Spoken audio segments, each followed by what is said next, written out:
Leur beauté stupéfiante et chaotique provient du vide intersidéral. Dans la galaxie, les nébuleuses sont tout ce que les étoiles ne sont pas. Ce sont des parcelles de matière qui se mettent ensemble à certains moments et se séparent à d'autres.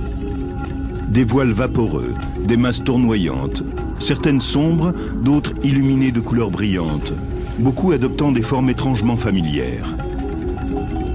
Lorsque les gens regardent des nébuleuses, ils y voient toutes sortes de choses. Ces joyaux de la galaxie ne sont ni des étoiles ni des planètes. Nous allons voir comment les étoiles parcourent dans l'univers un cycle stupéfiant de naissance et de mort. Nous allons aller à l'intérieur des nébuleuses.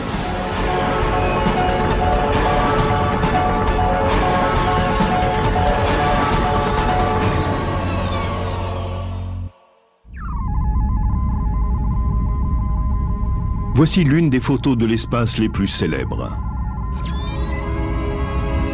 Prise par le télescope spatial Hubble, elle montre les piliers de la création. D'imposantes colonnes de gaz et de poussière, mesurant 7 années-lumière de long. Mais aussi longues qu'elles soient, ces colonnes ne sont qu'une infime partie de l'immense nurserie stellaire qu'est la nébuleuse de l'Aigle, à 6500 années-lumière de la Terre. Des nébuleuses de toutes sortes sont dispersées un peu partout parmi les étoiles. Elles font partie des éléments les plus spectaculaires de notre galaxie, comme de n'importe quelle autre. Les nébuleuses sont magnifiques. Elles sont toutes vraiment impressionnantes. Nommées selon le mot grec signifiant nuage, les nébuleuses ne sont au fond qu'un nuage de gaz et de poussière interstellaire, rarement visible à l'œil nu. Mais grâce aux télescopes terrestres et spatiaux, leur beauté peut enfin nous être révélée. Elles brillent, reflètent ou obscurcissent la lumière de la galaxie. Il est des régions de l'espace où sont nées des étoiles, où elles meurent, et où les explosions brisent la structure de l'espace-temps. Les nébuleuses ont des formes fantastiques, comme les nuages dans le ciel d'été. Elles évoquent souvent des images qui nous sont familières. Des fleurs, des insectes ou des personnages. Lorsque quelqu'un regarde une nébuleuse, c'est comme dans un test de Rorschach. Il y voit des choses. Les nébuleuses sont enregistrées sous des numéros dans les catalogues astronomiques, mais beaucoup possèdent également un nom inspiré par leur position ou leur forme. Il est facile de voir pourquoi on appelle celle-ci la nébuleuse du papillon, ou celle-là la nébuleuse de la tête de cheval. Et la liste continue. La nébuleuse d'Orion, la nébuleuse de la tête de fantôme, la nébuleuse Stingray, la nébuleuse de l'hélice, de l'œil du chat, nord-américaine, la nébuleuse du pélican. Leurs formes étonnantes en font l'attraction touristique de la galaxie.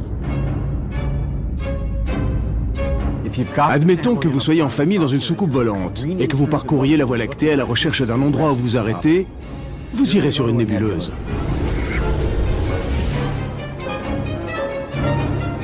Comme les attractions touristiques sur Terre, les nébuleuses nous attirent. Ça fait une trotte.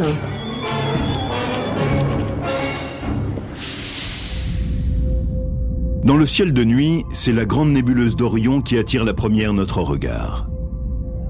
C'est l'une des rares nébuleuses que l'on puisse voir à l'œil nu. Durant une nuit claire, elle apparaît comme une étoile floue dans l'épée d'Orion, qui est probablement la constellation la plus identifiable.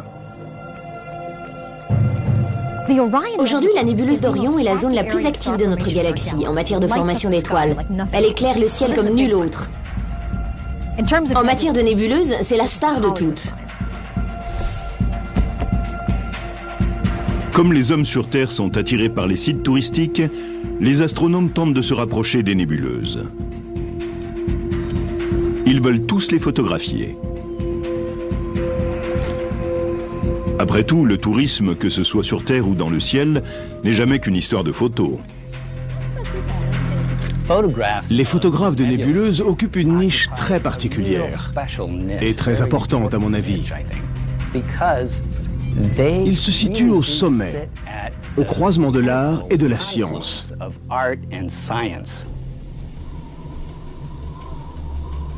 Pour obtenir de bonnes images d'une nébuleuse, il ne s'agit pas uniquement d'une question de points et de déclenchement. Dans les montagnes au nord de San Diego, un groupe d'astronomes amateurs suit une route particulièrement rude dans l'espoir de trouver des nébuleuses et de prendre de superbes photos. Ce long chemin pour arriver jusqu'ici en vaut toujours la peine. Une nuit sous les étoiles, même si je ne prends aucune image, ça vaut le coup. Ça me permet quand même de voir ce que je ne peux apercevoir de chez moi. Avec un équipement aussi sophistiqué, ces enthousiastes ne se contentent pas de prendre des photos. Ici, il s'agit véritablement d'imagerie. Et leurs proies préférées sont les nébuleuses. Pouvoir simplement les regarder et imaginer ce qui se passe dans ce nuage de gaz, apercevoir l'endroit où se forment les étoiles, c'est une expérience sensorielle incroyable. Pour compléter leur télescope portable, ce groupe a construit un complexe d'observatoires permanent. À l'intérieur de cette structure qui abrite leur grand télescope, l'astrophotographe Alan Smallbone fixe sur l'objectif un appareil spécifique. Il se prépare à faire des images d'Orion. C'est un objet qui me pose un véritable défi car il y a des zones très lumineuses, des zones très brillantes et des zones très sombres. C'est très difficile à photographier avec précision. Les appareils numériques des astrophotographes actuels imitent la vision des couleurs qu'a l'œil humain. Il y a 3 types de cônes sur la rétine. Ils sont sensibles soit à la lumière bleue, soit à la lumière verte, soit à la rouge. C'est pourquoi on appelle celles-ci les couleurs primaires. Mais la rétine d'un appareil d'astrophoto est une puce informatique, sensible uniquement au noir et au blanc.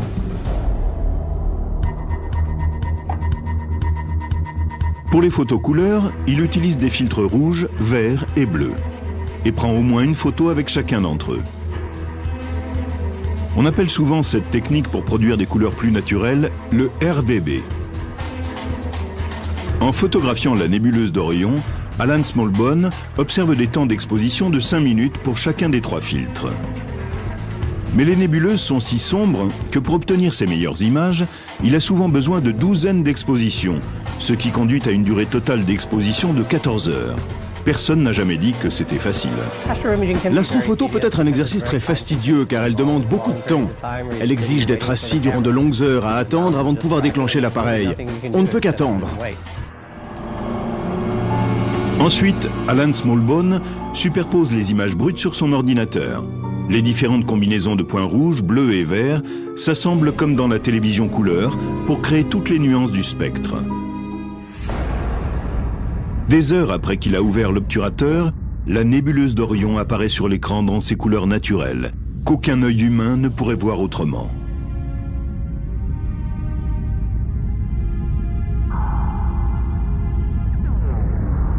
Les images saisissantes de ces nébuleuses montrent la raison essentielle pour laquelle l'astrophoto est une nécessité dans ce domaine.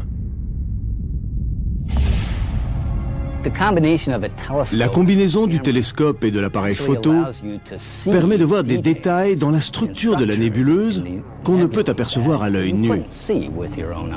Ils sont tellement légers et troubles. La grande nébuleuse d'Orion mérite toute notre attention. À 15 années-lumière de la Terre, c'est un nuage massif principalement constitué d'hydrogène. C'est l'exemple parfait d'une nébuleuse où se forment des étoiles. C'est le berceau de la plupart des grandes étoiles nées dans notre galaxie et l'exemple de ce processus de création le plus proche de nous. Ainsi, lorsque l'on regarde la grande nébuleuse d'Orion, on observe des étoiles en train de naître. Sur les milliers de jeunes étoiles de la nébuleuse d'Orion, 4 d'entre elles dominent.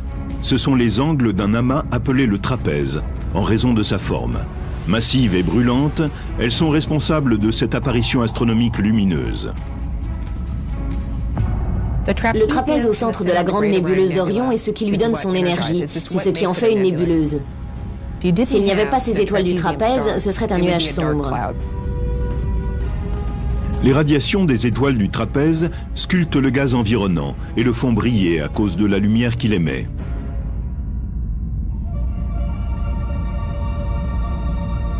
Que serait-ce de voler à travers la nébuleuse d'Orion dans un vaisseau spatial? Ça pourrait ressembler à cela. Une simulation informatique remarquablement précise, basée sur les données du télescope spatial Hubble et modélisée par Robert Odell, astronome à l'université Vanderbilt.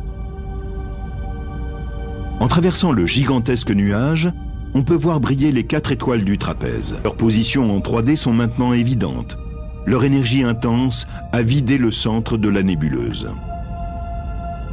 Les étoiles du trapèze brillent tellement qu'elles nous empêcheraient de voir le reste de la nébuleuse si nos écrans n'étaient pas conçus pour nous en présenter tous les détails.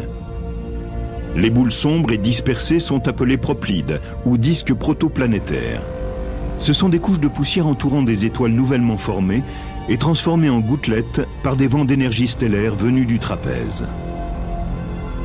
L'un d'eux présente clairement un anneau de débris gravitant autour de son étoile centrale, preuve matérielle qu'un nouveau système de planètes est en formation.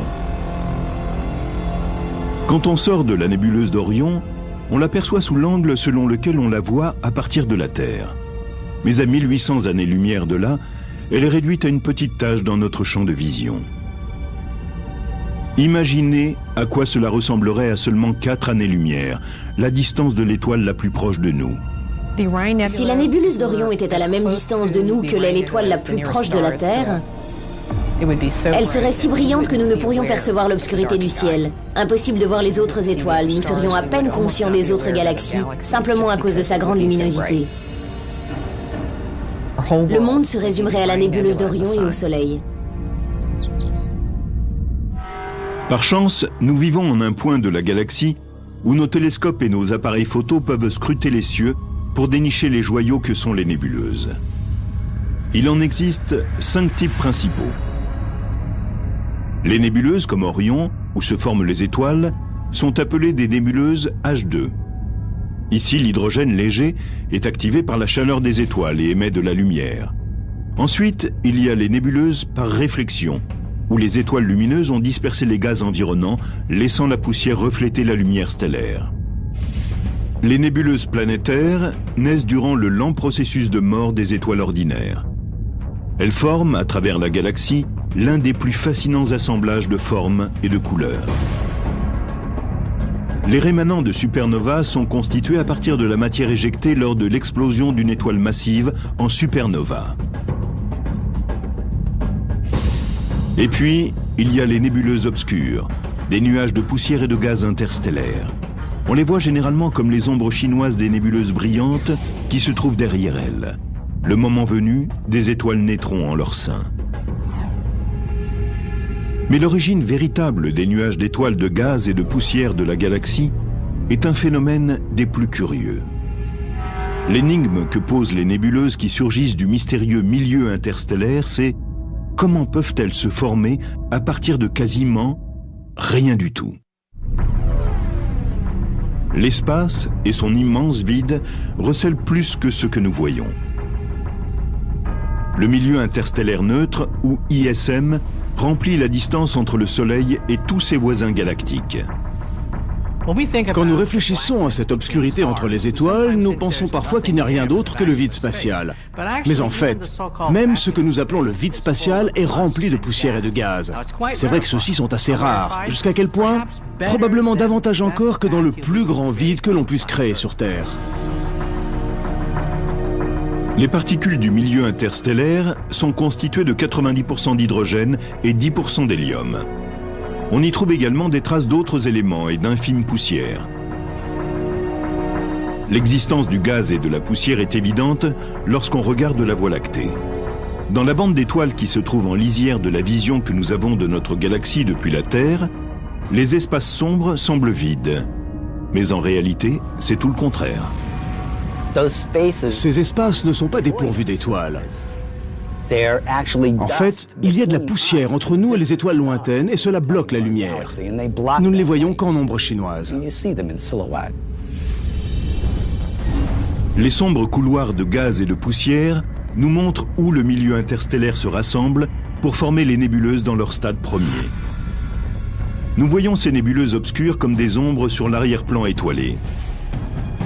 La nébuleuse du Serpent est à 650 années-lumière et elle est large d'environ 3 années-lumière. Il y a encore plus sombre, Barnard 68, qui porte le nom d'Edward Emerson Barnard, l'astronome qui l'a découverte.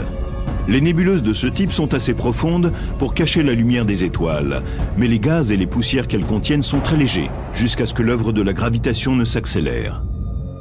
La gravitation est une force d'attraction. Par conséquent, des amas de gaz, quelle que soit leur rareté, sont attirés par la force de gravitation pour obtenir un amas de matériaux nucléaires qui va se condenser sous forme d'étoiles. Quand la gravitation commence à comprimer les gaz, la température augmente jusqu'à atteindre celle des étoiles. Les nouvelles étoiles naissent, éclairant ce qui les entoure d'une lumière colorée. Les nébuleuses sombres qui restent se détachent par contraste. Comme pour les nébuleuses brillantes, leurs formes sont à l'origine de leur nom. La nébuleuse de la trompe d'éléphant, la nébuleuse du cône et la nébuleuse de la flamme, dans laquelle des zones sombres et lumineuses créent l'une des images les plus théâtrales que nous offre le ciel. Les couleurs éclatantes des zones où se forment les étoiles viennent des gaz nébulaires qui sont excités par des radiations invisibles d'ultraviolet en provenance de nouvelles étoiles voisines chaudes. La lumière ultraviolette de ces étoiles arrache sur leur passage les électrons de gaz. Ces électrons flottent durant des jours ou des semaines, puis ils trouvent finalement un proton nu ou un autre noyau chargé positivement, entrent en orbite avec lui et émettent alors de la lumière.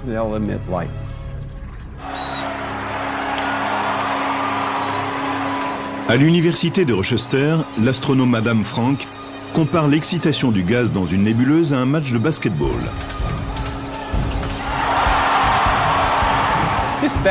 Le basketball est une très bonne comparaison, bien que terrestre, pour comprendre ce qui se passe dans une nébuleuse.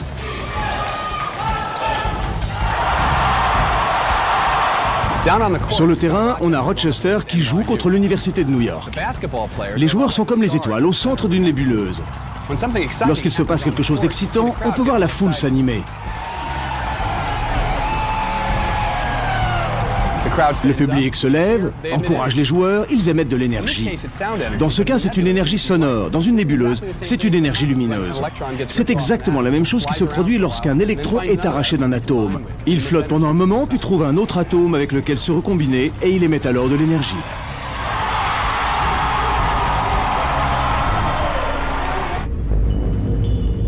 Quand de nouvelles étoiles naissent dans des nébuleuses, elles relâchent parfois des jets spectaculaires. Celui-ci est long de 5 milliards de kilomètres. Ces jets sont des nébuleuses en eux-mêmes, générées par des nuages de gaz et de poussière en orbite et qui envoient du matériel dans de jeunes étoiles. À cause de la rotation, cela forme d'abord un disque d'accrétion qui est un peu comme un frisbee tournant autour de la jeune étoile qui la nourrit et la construit. Maintenant, il y a toujours des champs magnétiques dans tout ce gaz. Et pendant que le disque tourne, le matériau se charge dans les lignes de champ. Il tourne et ensuite il est éjecté dans l'espace. Parfois, les lignes de champ sont courbées autour d'un jet lumineux et créent une colonne de jet vraiment solide. À côté des jets stellaires, les nébuleuses galactiques produisent une grande variété de bulles, d'ondes de choc, de piliers et même de montagnes. On les appelle les montagnes de la création. C'est une nébuleuse souvent comparée aux célèbres piliers de la création, mais en fait, elles sont 10 fois plus grandes. Elles mesurent 70 années-lumière de large. Mais cette image, prise en lumière visible, montre qu'elles sont subtiles en apparence. Mais voyons ce qui se passe quand nous regardons l'image prise par le télescope spatial Spitzer, qui les voit avec une lumière infrarouge.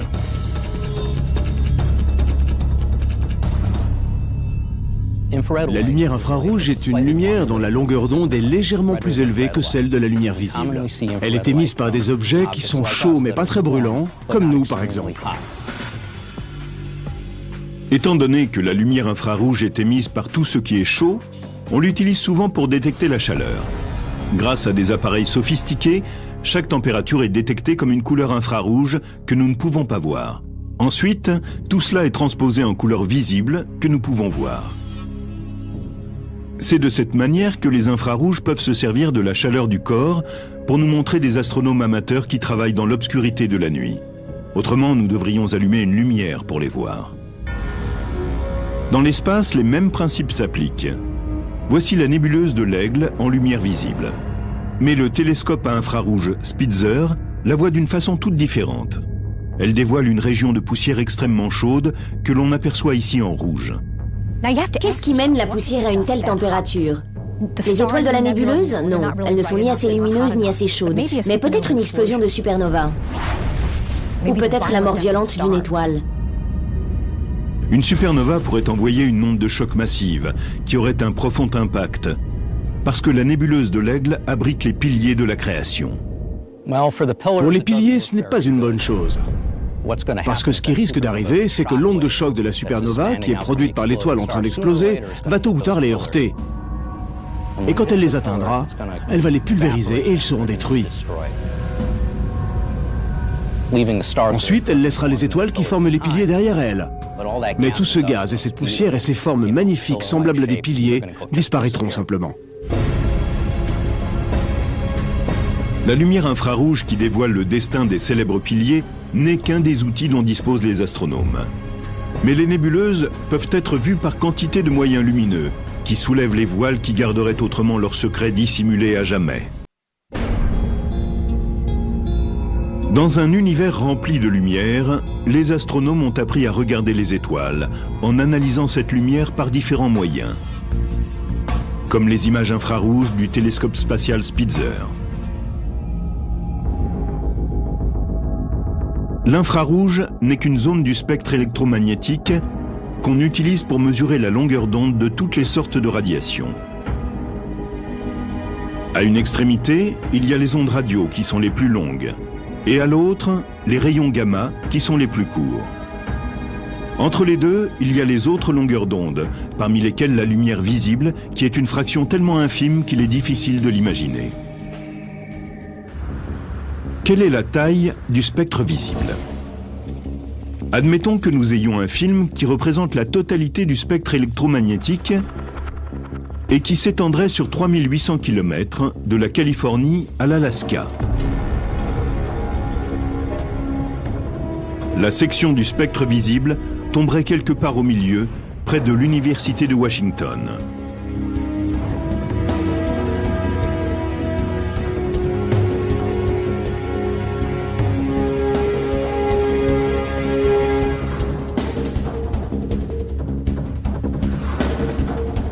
Ce photogramme représente la totalité du spectre visible. Il fait partie d'une bande de 3000 km de long et c'est tout ce que l'être humain est capable de voir. L'importance de ce photogramme, c'est que les étoiles émettent presque toute leur lumière dans cette partie du spectre. Et même si la lumière est visible, elle contient malgré tout des outils cachés qui nous aident à explorer les nébuleuses, par des moyens dont nos yeux ne disposent pas. Le secret en est dans le spectre même. La lumière visible dans cette lampe vient du gaz d'hydrogène, qui, excité par l'électricité, forme un plasma brillant, semblable à ce qui se passe dans une nébuleuse. En regardant la lampe à travers une grille de diffraction, nous pouvons disperser la lumière en 3 lignes proches du spectre, une empreinte virtuelle unique de lumière pour l'hydrogène seul. Dans le spectre, on voit 3 images. L'une est rouge, l'autre est bleu clair et la troisième bleu foncé. Ce modèle de longueur d'onde n'appartient qu'à l'hydrogène. Et il n'y a aucun moyen de confondre l'hydrogène dans le spectre d'une nébuleuse avec un autre élément. C'est comme la foule dans notre partie de basket. La masse des encouragements est produite par chaque supporter individuellement, avec sa voix particulière. Mais vous pouvez les entendre chacune clairement si vous avez les moyens de les isoler.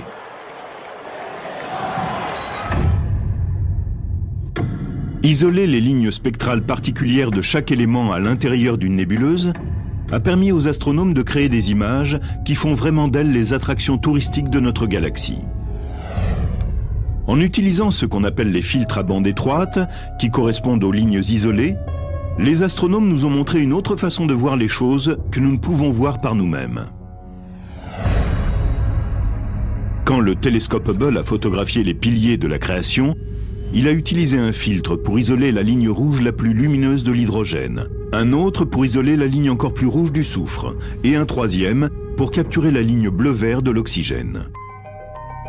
Le spécialiste de l'image Zoltan Löwe assemble tout cela pour composer une image qui révèle davantage que la somme des éléments. En prenant des images d'une nébuleuse à travers un filtre qui isole la lumière d'un élément particulier, nous voyons comment cet élément est distribué à travers la nébuleuse. Mais plus largement, nous voyons comment les conditions physiques varient dans cette nébuleuse. Si les véritables couleurs de l'hydrogène, de l'oxygène et du soufre étaient combinées, les images des piliers ressembleraient à quelque chose comme cela. Mais l'équipe Hubble transpose chaque élément en une des couleurs primaires de la lumière. Le bleu-vert de l'oxygène est assimilé au bleu, le rouge de l'hydrogène au vert. Et le soufre, semblable à l'hydrogène sur le plan de la couleur, est assimilé au rouge. Parfois appelée fausse couleur, l'image est une meilleure vision de la réalité matérielle. Je parlerai de couleurs représentatives. De la façon dont nous avons construit cette image, les couleurs peuvent ne pas apparaître semblables aux couleurs que nous verrions si nous regardions cela simplement avec nos yeux ou à travers un télescope. Mais elles représentent les processus physiques qui sont à l'œuvre. Les filtres hydrogène-oxygène-soufre combinés de cette façon sont connus sous le nom de palette Hubble et sont largement utilisés pour photographier toutes sortes de nébuleuses.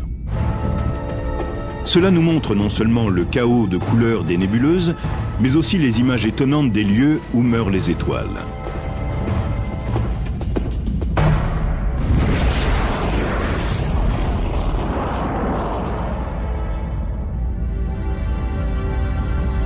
Ces joyaux magnifiques et complexes qui marquent dans le cosmos la disparition d'étoiles sont les nébuleuses planétaires, un terme adopté en 1784. Les nébuleuses planétaires sont des objets qui n'ont rien à voir avec les planètes. Elles tiennent leur nom de William Herschel, qui, observant pour la première fois une nébuleuse planétaire à travers un télescope, a vu qu'elle était ronde, de couleur verte, et elle lui a rappelé la planète Uranus. Le bleu-vert de l'oxygène et les rouges de l'hydrogène dominent les photos en couleur des nébuleuses planétaires. La nébuleuse de l'Anneau en est un parfait exemple.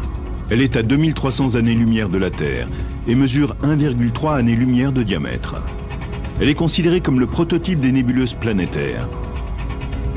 Mais la forme de la nébuleuse de l'Anneau est simple comparée aux autres nébuleuses planétaires. Il est étonnant de réaliser que des phénomènes comme celui-ci accompagnent quasiment la mort de chaque étoile dans le cosmos, y compris celle du Soleil, dans environ 5 milliards d'années. Le destin du Soleil est de gonfler à la toute fin. Il remplira la moitié du ciel. Quand il se couchera à l'ouest, une autre partie se lèvera à l'est, et tout le ciel sera rempli de cet objet rouge lumineux qui nous cuira comme une porcelaine. À ce moment-là, l'intérieur de l'étoile deviendra terriblement instable.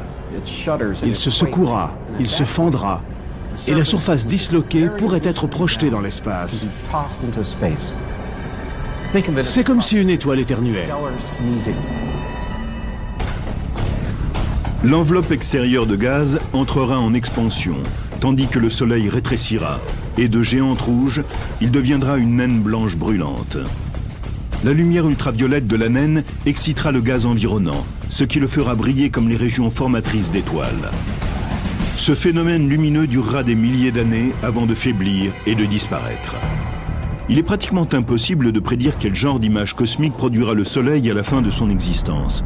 Mais regardez la variété étourdissante de nébuleuses planétaires dans la galaxie. Qu'est-ce qui les rend si incroyablement différentes? Et quel est le moteur de ces formes énigmatiques? On estime à 10 000 le nombre de nébuleuses planétaires dans notre galaxie, chacune représentant la mort d'une étoile à sa manière unique. Bien que chaque nébuleuse planétaire soit générée par un système d'étoiles singulier, leur taille est immense en comparaison. Les nébuleuses planétaires sont immenses.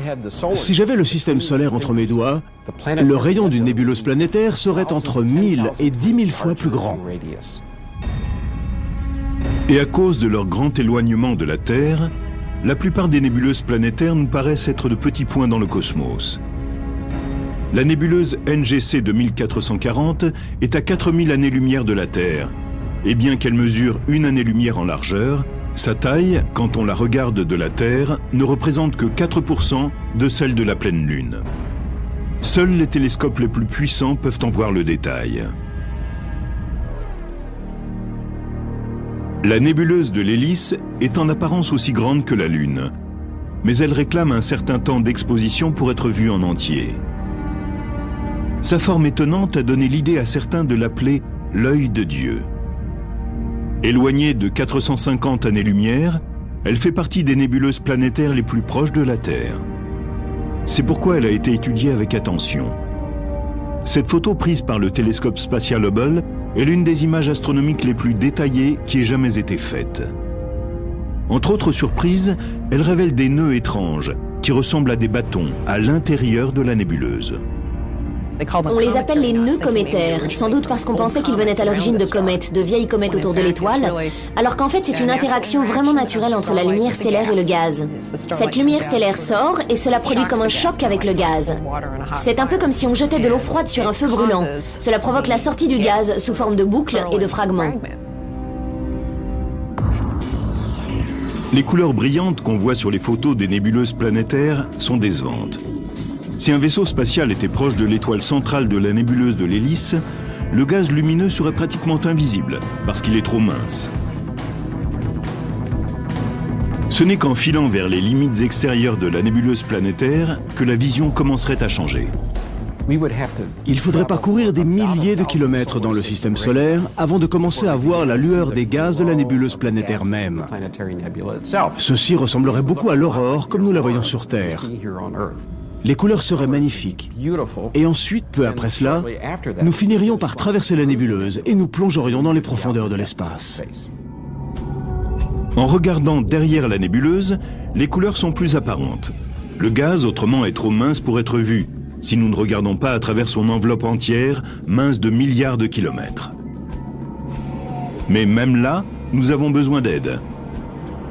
Nos yeux voient le rouge de l'hydrogène, mais quand apparaissent plus de couleurs, la structure devient plus claire et notre vaisseau spatial adapte à notre vision la palette Hubble. Notre vision de la nébuleuse est limitée par notre position. Tout comme nous le faisons de la Terre, nous ne la voyons que d'une seule direction. Elle ressemble à un anneau étiré. Mais notre vaisseau spatial file autour de la nébuleuse et nous réalisons que sous un autre angle, elle paraît très différente.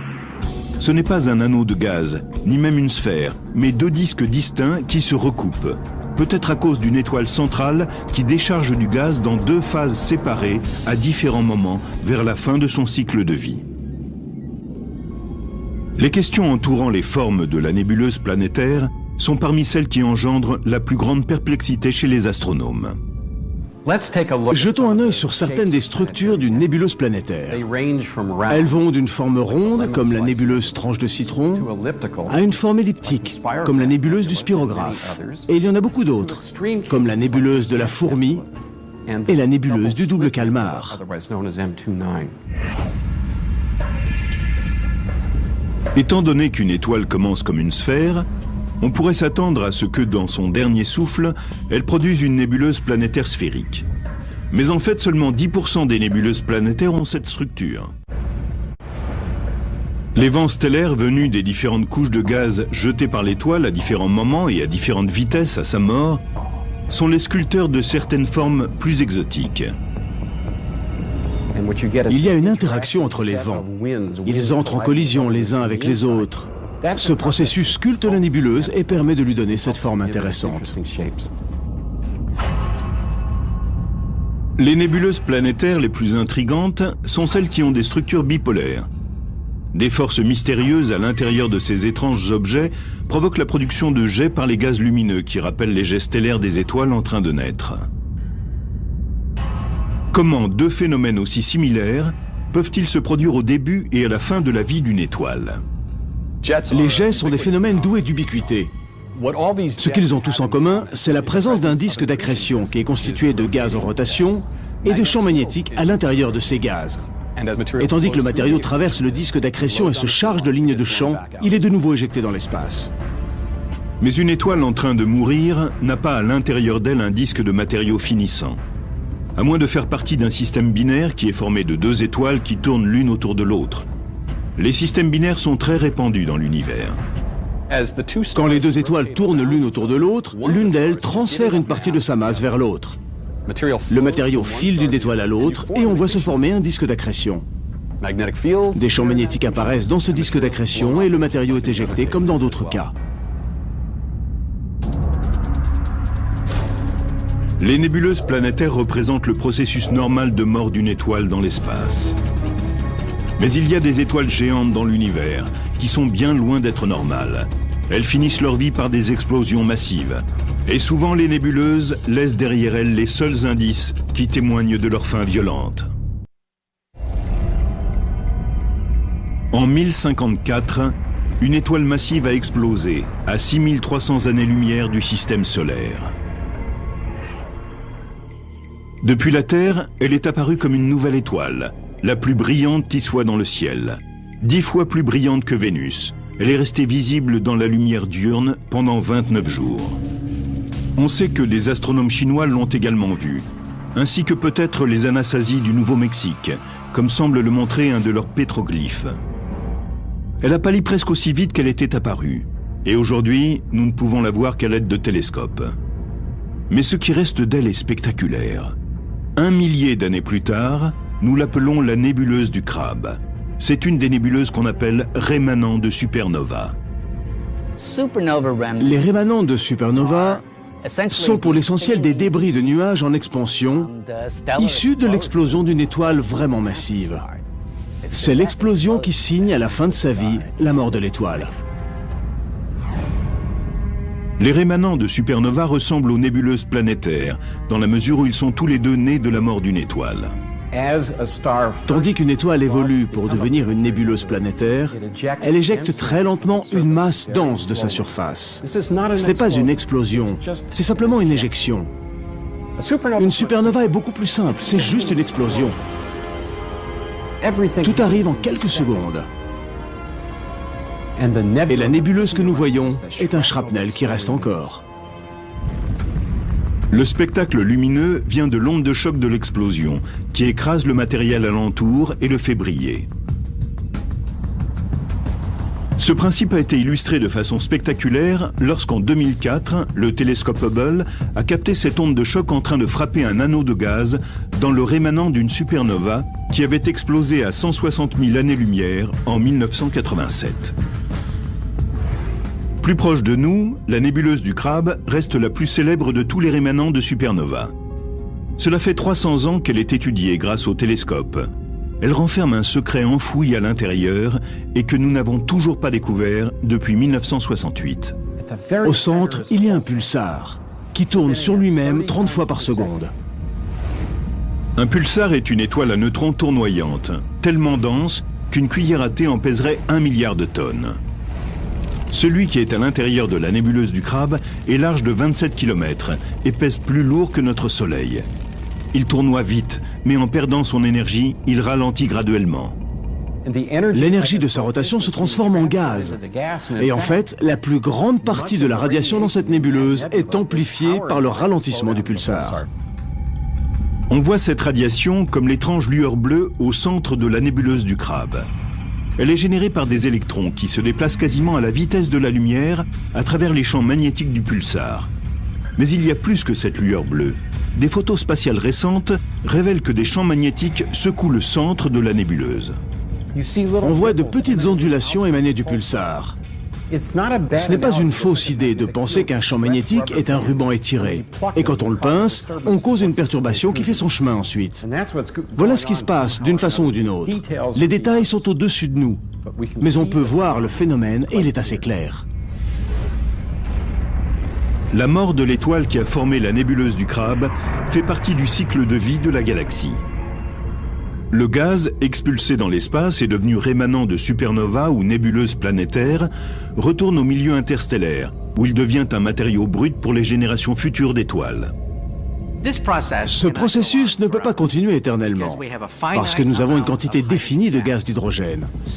Tôt ou tard, la plus grande partie de l'hydrogène et de l'hélium qui illuminent les étoiles s'épuise et elles s'éteignent. Aujourd'hui, quand on regarde la Voie lactée, 97% de sa masse est dans les étoiles, 3% est dans les gaz. Et quand une étoile se forme, le niveau du réservoir descend, encore et encore. La formation stellaire ralentira parce que ce gaz est de plus en plus difficile à trouver.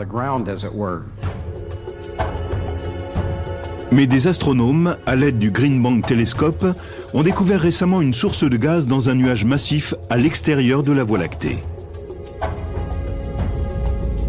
La chose très intéressante à propos de ce nuage, qu'on appelle le nuage de Smith, c'est qu'il est très massif. Il a une masse de gaz et de poussière équivalente à 1 million de fois celle du Soleil. Ce nuage se dirige tout droit vers la Voie lactée et dans 20 à 40 millions d'années, il entrera en collision avec nous. Cela crée une pression, une onde de choc, et il fera exploser une génération de centaines de nouvelles étoiles quand il entrera en collision avec la Voie lactée. Quand le gaz du nuage de Smith aura été comprimé par la collision, une nouvelle nébuleuse d'étoiles en formation illuminera la galaxie et le cycle de vie de l'univers continuera. À long terme, pourtant, il n'y aura pas assez de nuages de Smith pour que le processus continue et les nébuleuses disparaîtront graduellement. L'univers est vieux de près de 14 milliards d'années. Si l'on revient dans 100 millions d'années et qu'on regarde la Voie lactée, la grande masse brillante d'étoiles ne pourra plus se former. Tout ce qui restera, ce seront les anciens rémanents d'étoiles qui auront existé dans le passé. Ce sera un endroit ennuyeux, très ennuyeux. Nous vivons une époque passionnante dans la vie de l'univers, avant que les étoiles ne s'éteignent et que le réservoir de nouveaux matériaux ne se soit épuisé. Nous vivons une époque privilégiée. Une époque où le ciel est toujours rempli avec des choses comme la nébuleuse du Grand Orion, les piliers de la création et l'œil de Dieu. Chacune est une petite merveille de la nature dans la grande expansion de l'univers.